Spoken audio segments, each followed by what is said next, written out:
Vamos continuar a exposição da Epístola aos Gálatas, capítulo 2, versículo 11.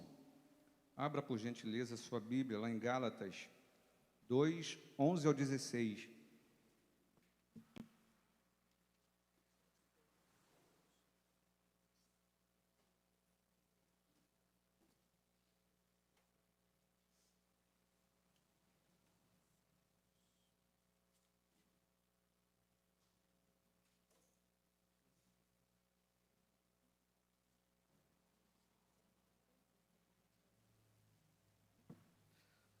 Amém, queridos? Acharam? Amém? O tema aqui na minha Bíblia, versículo 10 ao versículo 11, entre os 10 e 11, é: Paulo opõe-se à hipocrisia de Pedro e reafirma a salvação pela fé. Versículo 11: Contudo, quando Pedro veio a Antioquia, tive de me opor publicamente a ele, falando bem duro contra o que ele andava fazendo por sua atitude condenável. Porque quando ele chegou lá no princípio, comia com os gentios, mas depois, quando chegaram alguns judeus amigos de Tiago, ele não queria mais comer com os gentios, porque estava com medo daquilo que diriam os que eram da circuncisão. E depois todos os outros judeus e até mesmo Barnabé seguiram o exemplo de Pedro nessa hipocrisia. Quando viu o que estava acontecendo, que eles não estavam sendo sinceros quanto àquilo em que realmente criam e não estavam seguindo a verdade do Evangelho, eu disse a Pedro diante de todos os outros: embora seja você judeu de nascimento, não está vivendo como judeu, e sim como gentio. Então, por que de uma hora para outra está obrigando esses gentios a viverem como judeus? Tanto eu como você somos judeus de nascimento e não gentios pecadores. Sabemos muito bem que não podemos tornar-nos justos diante de Deus pela obediência às nossas leis judaicas, mas somente pela fé em Cristo Jesus, para que Ele tire os nossos pecados. E assim nós também já confiamos em Cristo Jesus, crendo que podíamos ser justificados por Deus devido à fé, e não porque tivéssemos obedecido às leis judaicas, porque ninguém jamais será justificado pela obediência às leis judaicas. Amém, queridos? Vamos orar, amados? Curva sua cabeça, feche os seus olhos. Pai, uma vez mais estamos diante da Tua palavra, Pai. E queremos neste momento pedir a intervenção do Teu Espírito, Pai, em nosso meio. Que os nossos corações estejam, Pai, ansiosos para ouvir, Pai, a Tua voz. E que o Senhor, meu Deus, fale conosco nesta noite. Não o eu, o meu ego, a minha vontade, mas sim aquilo que o Senhor quer falar, Pai. Ajude-nos, ó Deus, nesta hora, porque somos carentes, necessitados, autodependentes da ação do Teu Espírito. Fala conosco, Pai, em nome do Senhor Jesus. Amém. Amados, interessante um ponto que me chamou a atenção sobre 3 datas. Eu queria que você guardasse bem essas 3 datas, porque nós vamos utilizá-la no decorrer da nossa mensagem. A primeira data foi a fundação das igrejas aos Gálatas. A fundação ocorreu no período da primeira viagem missionária do apóstolo Paulo, provavelmente entre os anos 47 e 49 depois de Cristo. Então guarde bem esta data. A fundação da igreja aos Gálatas ocorreu na primeira viagem do apóstolo Paulo, provavelmente entre 47 e 49 depois de Cristo. Guarde bem. A Epístola aos Gálatas, ela é considerada como tendo sido escrita antes do livro de Atos dos Apóstolos. A maioria dos estudiosos concordam que Gálatas foi escrita entre 49 e 50 depois de Cristo. Entenda, irmãos, a fundação da igreja foi em 47 e 49. A carta escrita, a epístola, foi em 49 e 50.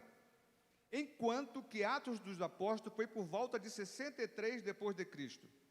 Guarde bem essas datas. Eu vou explicar novamente.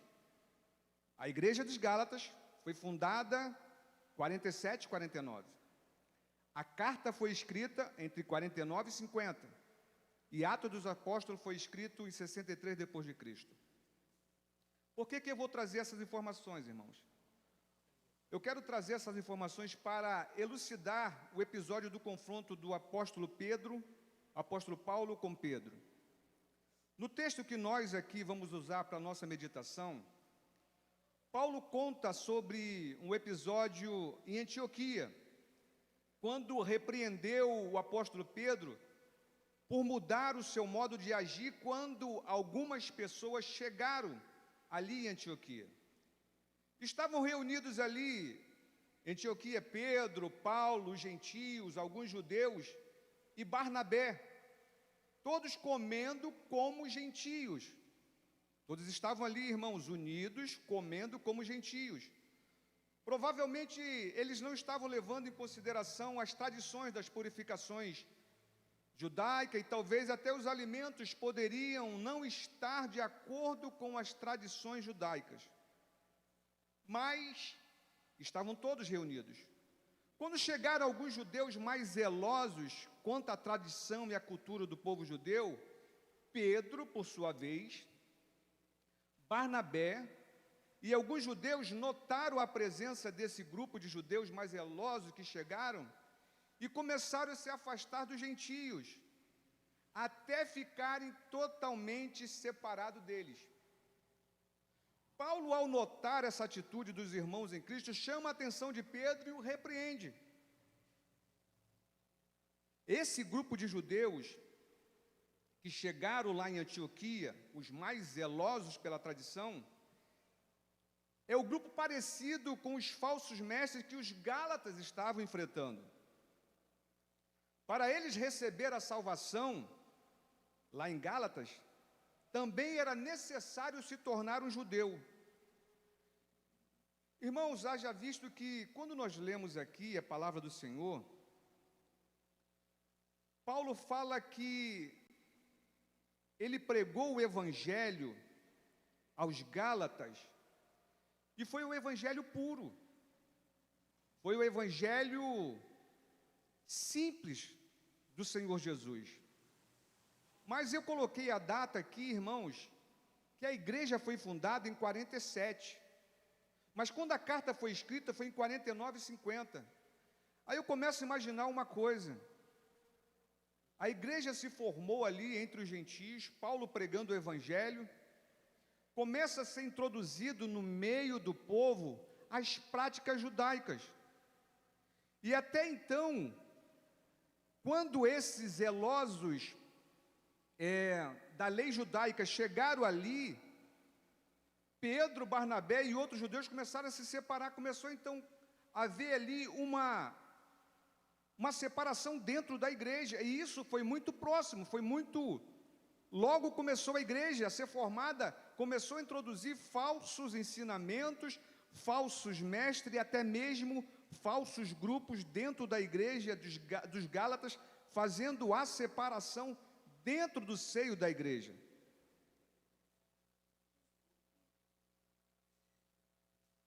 Paulo, ele ao repreender Pedro, ele está afirmando que não existe distinção para quem está em Cristo, tanto o nascido judeu como o gentio. Paulo aqui, irmãos, repreende a Pedro, falando para Pedro: Pedro, você está fazendo distinção em onde Cristo não fez. Ele não faz acepção de pessoas. Em Cristo Jesus, todos recebem salvação da mesma forma. Pela fé, a salvação é uma graça de Deus para todos aqueles que creem. Isto era o que Paulo queria que fosse introduzido, um ensinamento na igreja aos Gálatas.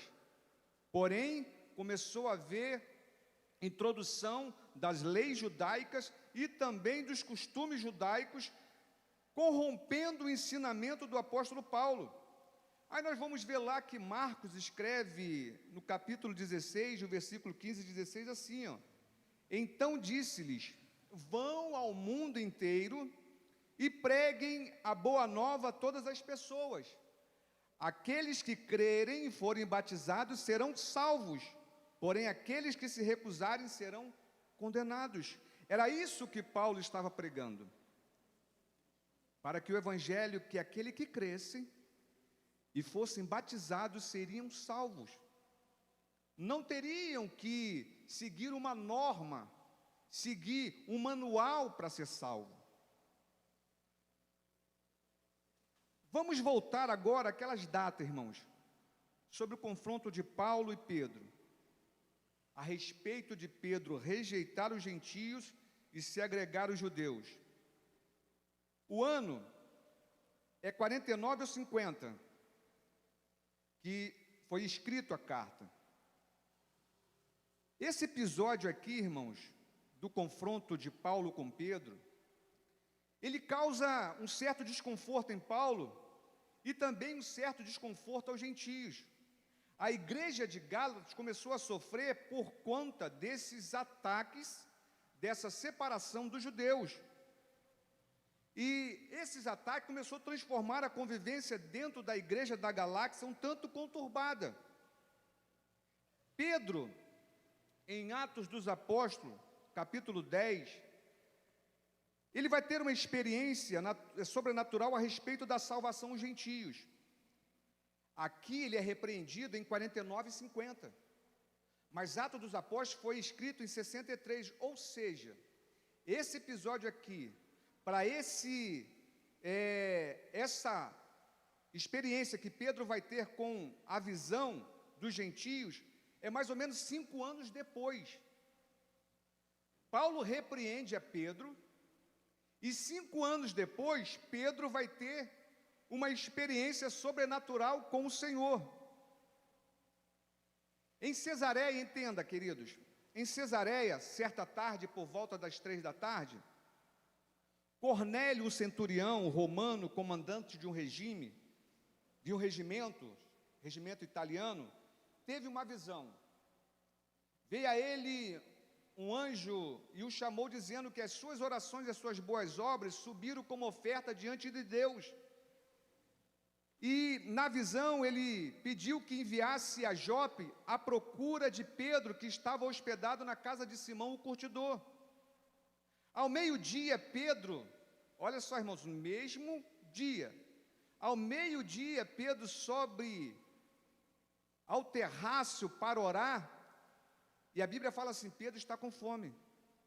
Ele tem uma visão, que descia do céu um lençol que se desenrolando, e nele havia todas as espécies de animais, répteis e aves do céu. Ele viu uma voz que dizia: mate e coma. Pedro diz: nunca, Senhor. Pedro diz para a visão, na visão: nunca, Senhor, pois em toda a minha vida nunca comi algo impuro ou imundo, conforme as nossas leis judaicas. A voz falou pela segunda vez: não contradiga a Deus, não chame de impuro o que Deus purificou. A visão se repete por 3 vezes e depois o lençol é recolhido ao céu. Enquanto Pedro está meditando a respeito da visão, Pedro começa a meditar, chega os enviados de Cornélio, o procurando. O Espírito Santo diz a Pedro: estão aí 3 homens te procurando, desça e vá com eles. Pedro recebe e os convida para ser seus hóspedes, e passam a noite com eles. No dia seguinte, Pedro parte com eles para Cesareia. Irmãos, aí eu paro aqui e abro um parêntese. 49 e 50, depois de Cristo, foi um encontro que Paulo repreendeu a Pedro. Pedro, então, é repreendido por Paulo, mas quando chega aqui em Atos dos Apóstolos, 5 anos depois, Pedro recebe a visão que havia um gentio, por nome Cornélio, que o estava convidando a ir de Jope a Cesareia. E quando chega lá, irmãos, eu queria que você abrisse sua Bíblia em Atos dos Apóstolos, capítulo 10. Abra comigo lá, para que você possa entender o que eu quero passar para vocês nesta noite.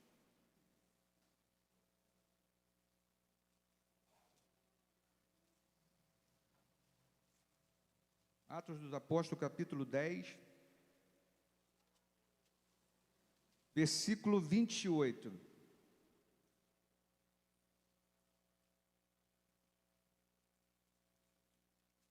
Pedro disse: vocês sabem muito bem que é contra as leis judaicas que eu entre na casa de um gentio, mas Deus me mostrou numa visão que não devo chamar ninguém de impuro ou imundo.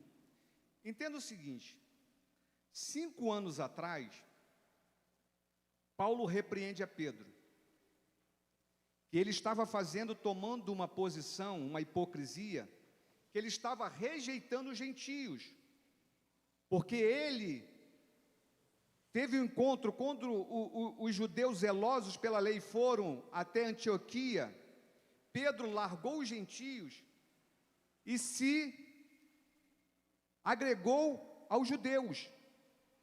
Paulo então o repreende. A repreensão ficou ali, irmãos, na vida de Pedro, porque Pedro não mudou. O pensamento de Pedro era o mesmo, que ele não iria pregar aos gentios, porque os gentios para ele não era digno de receber a salvação se não se tornassem judeus. Teriam que passar pela transformação dos judeus. Mas aqui em Atos dos Apóstolos, 5 anos depois, Deus manda uma visão a Pedro. E Pedro então entende a visão, que Deus jamais torna a pessoa impura, aquilo que ele purificou. Pedro então vai para Cornélio, e quando ele chega lá, ele tem a mesma posição: eu sou judeu, e eu não devo pregar aos gentios. Aí ele usa o artifício de falar. Pedro disse: vocês sabem muito bem, ele falando para os gentios, é contra as leis judaicas. Olha Pedro aqui preso às leis. Pedro novamente está preso às leis. Vocês sabem muito bem que é contra as leis judaicas que eu entre na casa de um gentio. Pedro está preso na lei judaica. Mas Deus me mostrou numa visão que não devo chamar ninguém de impuro ou imundo. Aí vamos lá para o versículo 34 de Atos 10, 34 e 35.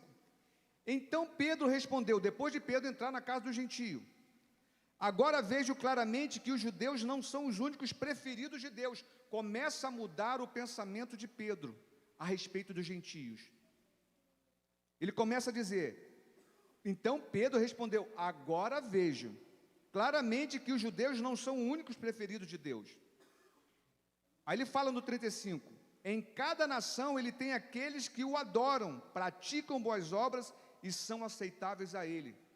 Deus começa a mudar o pensamento de Pedro através de uma visão. Que Deus não veio somente para os judeus. Ele veio para salvar a todos aqueles que creem. Vamos lá no versículo 44 e 45. 44. Quando Pedro ainda estava falando essas palavras aos gentios, na casa de Cornélio, o Espírito Santo desceu sobre todos aqueles que ouviam a palavra de Deus. O Espírito Santo desceu sobre todos aqueles que estavam ouvindo a palavra de Deus. Os judeus convertidos que tinham ido com Pedro ficaram admirados de que a dádiva do Espírito Santo fosse derramada até sobre os gentios. Olha, Deus começando a mudar o cenário na vida de Pedro, irmãos.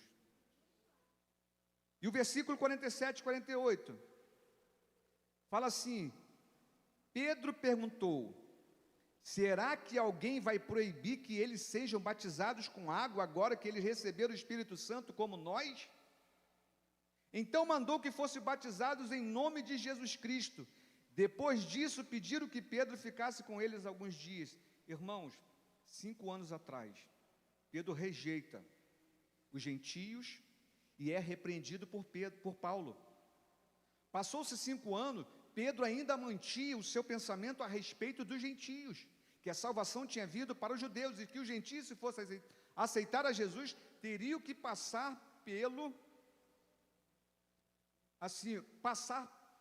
pelo costume judeu, para ser aceito, então, como servo do Senhor Jesus. Aí, Pedro tem a visão, e muda completamente. E o que eu quero aplicar nesta noite com esta mensagem, que Paulo e Pedro, sobre a mudança de Pedro a respeito dos gentios, é que muitas vezes, irmãos, a pessoa sendo repreendida, ela não toma uma posição, um partido, ela mantém o seu pensamento, e muitas das vezes os pensamentos errados, a respeito da salvação, a respeito de como o Senhor trabalha, e só então, depois de uma visitação mesmo do próprio Deus, como aconteceu com Pedro, ele pode mudar a sua atitude e o seu pensamento. E o que está acontecendo aqui, irmãos, nas igrejas dos Gálatas, além da interferência de algumas práticas das tradições judaicas, estava também ocorrendo um sincretismo religioso. Aí eu pergunto, você sabe o que é sincretismo religioso? O que estava acontecendo ali na igreja dos Gálatas era uma mistura de diferentes sistemas de crenças religiosas, resultando em uma nova prática, ou crença que combina elementos de várias tradições. O que os judeus estavam querendo introduzir na igreja aos Gálatas? Eles estavam querendo introduzir os costumes e as práticas judaicas, para que os Gálatas, os gentios, fossem salvos. Eles teriam que passar por praticar as tradições judaicas, mas não foi isso que Paulo ensinou, não foi isso que Paulo pregou. E o sincretismo, irmãos, religioso que ele estava querendo incrementar ali em Gálatas, estava causando um certo perigo e um certo problema para a igreja, porque a igreja não estava mais olhando para o evangelho puro, genuíno e santo, e estava havendo mistura dentro da igreja dos Gálatas. E eu comecei a analisar, irmãos, e nos nossos dias atuais, no nosso meio evangélico, também há um sincretismo religioso. Quer ver uma coisa interessante? Que há no nosso meio, isto é estudo, irmãos. É para a gente aprender, abrir os nossos olhos à nossa mente. O sincretismo religioso que acontece no nosso meio, imagine até que você já ouviu alguma mensagem na TV, ou até mesmo no rádio, e alguém pediu para você assim, coloque um copo de água, separe um copo de água. Você já ouviu isso? Ou até mesmo você até já pensou em fazer? Aí vou botar um copo de água aqui, e quando o pastor orar, eu vou tomar essa água. Você sabe o que é isso, irmão? Sincretismo religioso. Você sabe onde é usada essa prática? Você sabe onde é usado isso? Isto é usado no Espiritismo. No Espiritismo ele fala que é para fluidificação ou como meio de comunicação com os espíritos. Eles colocam o copo de água e fazem a fluidificação. Eles fazem o contato com os espíritos. Depois você toma e você fica espiritualizado. Aí eu digo para você, isso é uma prática do Evangelho? Nunca foi. Outra coisa, irmãos, que há no nosso meio também, usado de forma errada. O óleo da unção usado de forma errada. O óleo da unção, a Bíblia fala em Tiago 5, 14 e 15, se está alguém doente, chame os presbíteros da igreja e ore, ungindo com óleo, e a oração da fé salvará o doente. Chame os presbíteros. Uma coisa interessante, um dia eu fui chegar em casa, aí meti a mão no meu portão. Quando meti a mão no meu portão, minha mão melada, óleo. Eu tomei um susto, entrei, falei com a minha esposa, amor, o que é isso? Ela falou, amor, provavelmente foi minha mãe que passou óleo no portão. Eu falei, mas como assim? Não, porque na igreja dela tem esses meios de fazerem isso. Irmão, o sincretismo religioso. Nós temos que tomar cuidado com algumas atitudes. Não é para você pegar o óleo da unção e começar a ungir a sua casa, ungir seu aparelho, ungir tudo. Isso é sincretismo religioso. Isso causa problema dentro das nossas igrejas. O óleo da unção chama os presbíteros da igreja e ore ungindo com óleo. E a oração da fé, é a oração da fé. É você crendo que Deus pode resolver e fazer o milagre. Isso é sincretismo. Isso que estava dentro das igrejas dos Gálatas, sendo introduzida pelos judeus que introduziam as práticas judaicas. E eu quero partir agora para o versículo 16. Leia comigo lá, irmãos. 2,16.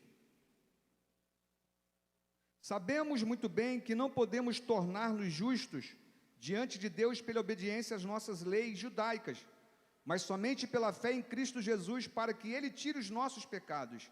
E assim nós também já confiamos em Cristo Jesus, crendo que podíamos ser justificados por Deus devido à fé, e não porque tivéssemos obedecido às leis judaicas, porque ninguém jamais será justificado pela obediência às leis judaicas.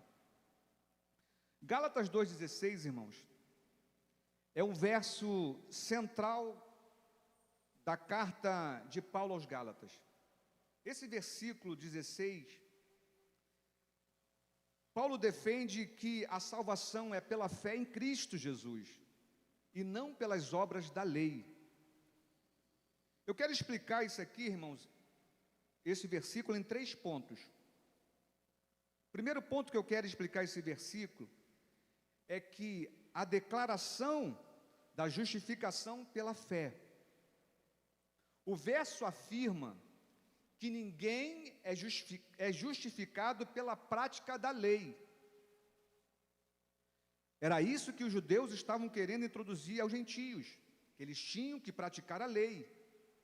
Mas o versículo 16 que Paulo escreve diz que ninguém é justificado pela prática da lei, mas pela fé em Jesus Cristo. Isso significa que a salvação não é alcançada através de cumprir regras ou leis religiosas. A salvação é através da crença no sacrifício de Jesus para a redenção dos pecados. Não tem meios, não tem métodos para você alcançar a salvação, a não ser na crença do sacrifício de Jesus para a redenção dos nossos pecados. Segundo ponto, a fé como ação. A fé não é meramente uma crença passiva. A fé é uma confiança em Cristo que nos leva à justificação. A fé, irmãos, por si só, ela fornece a salvação. Mas a lei, ela nos prende. A lei te aprisiona. A lei, ela só revela a necessidade de um sacrifício para cobrir a transgressão, mas não pode oferecer a solução por si só.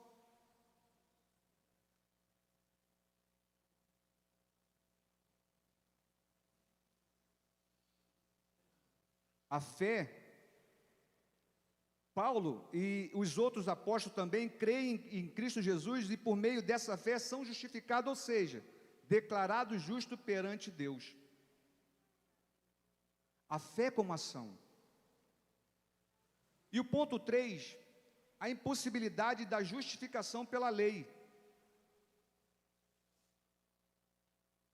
Eu quero ler novamente. O verso ressalta que ninguém será justificado pelas obras da lei, enfatizando que a lei não pode por si salvar,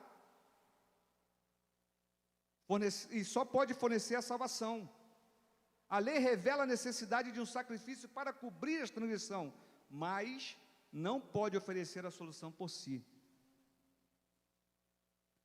Gálatas 2,16 revela que a salvação é um presente de Deus, alcançado pela fé em Jesus Cristo, e não por cumprir a lei.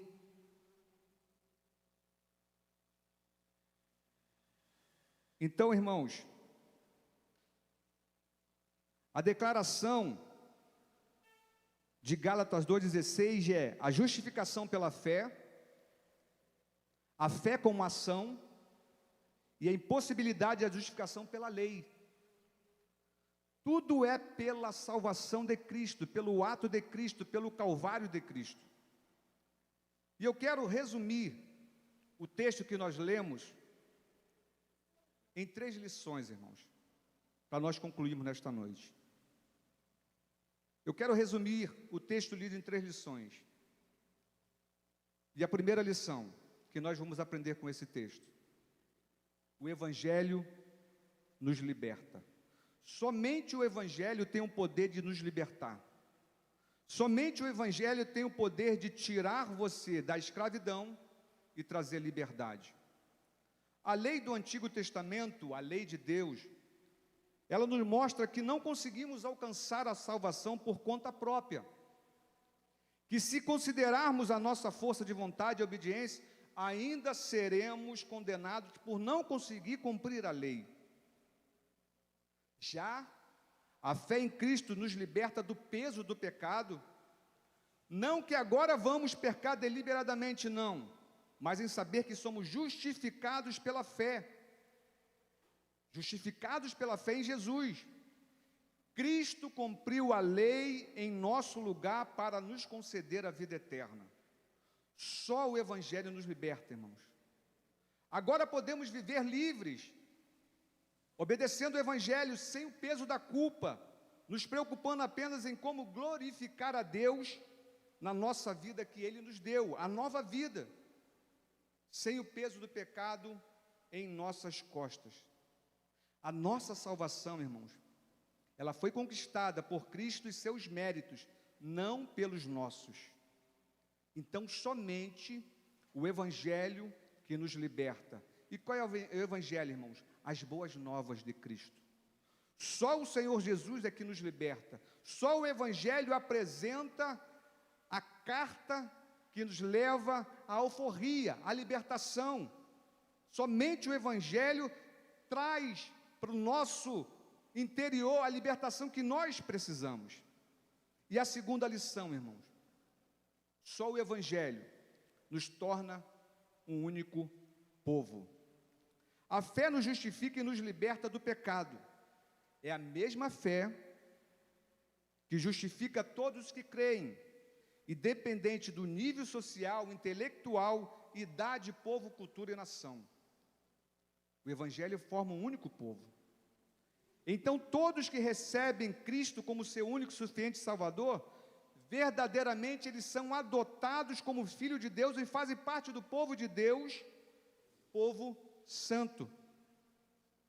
Deus, irmãos, não faz acepção de pessoas. Todos os que Deus elegeu compõem o povo de Deus. Rico, pobre, negro, branco, índio. Como povo de Deus, irmãos, nós possuímos histórias diferentes, culturas diferentes, gostos diferentes, e mesmo com tantas diferenças, somos um grupo de pecadores resgatados por Cristo, que estarão unidos por toda a eternidade, tendo Cristo como cabeça desse corpo, a igreja.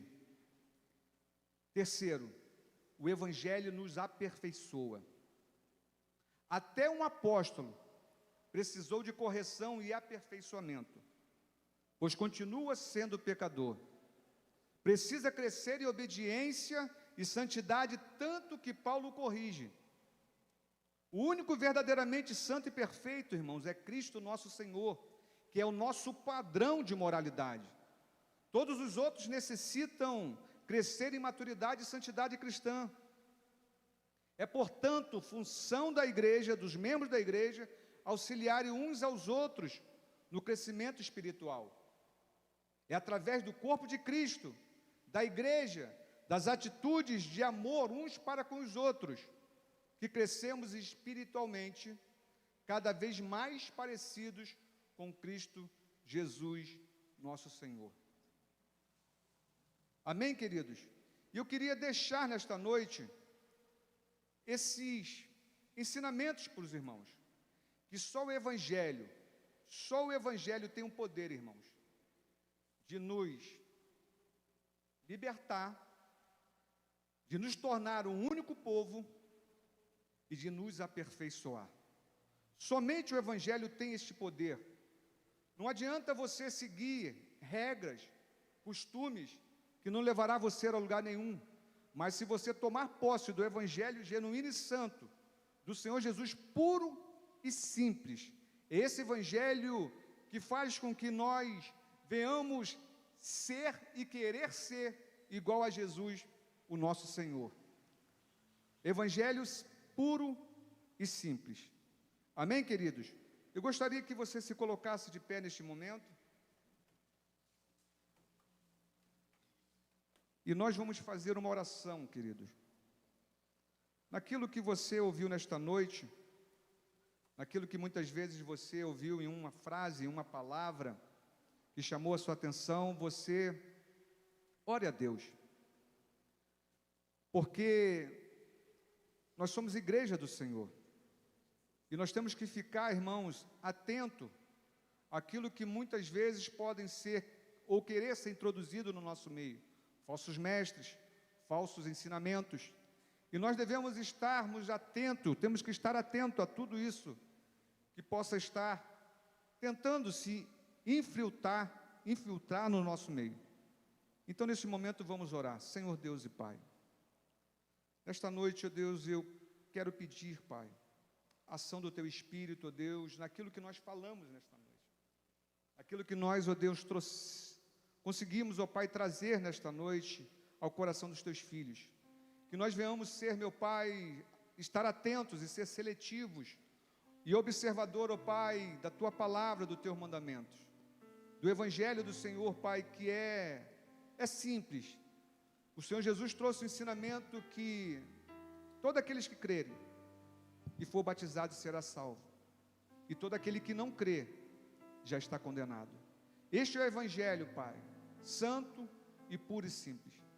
Eu quero agradecer, meu Pai, e pedir ao Senhor nesta noite que fale, que Teu Espírito fale profundo ao coração dos Teus filhos. Que nós possamos sair dos nossos lares e observar, meu Pai, ó Deus, aquilo que o Senhor falou conosco nesta noite. Eu te agradeço por tudo, Pai, em nome do Senhor Jesus. Amém.